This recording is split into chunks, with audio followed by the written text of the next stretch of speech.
गुरु साक्षात् परब्रह्म तस्मै श्री गुरवे नमः।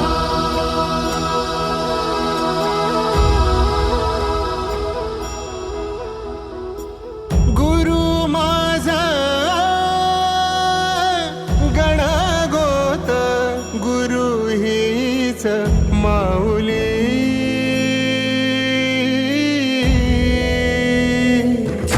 गुरु स्पर्श दूर करी दुःखाची सावली।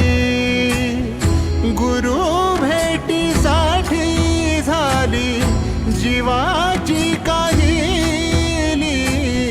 भक्त तुझा गुरुदेवा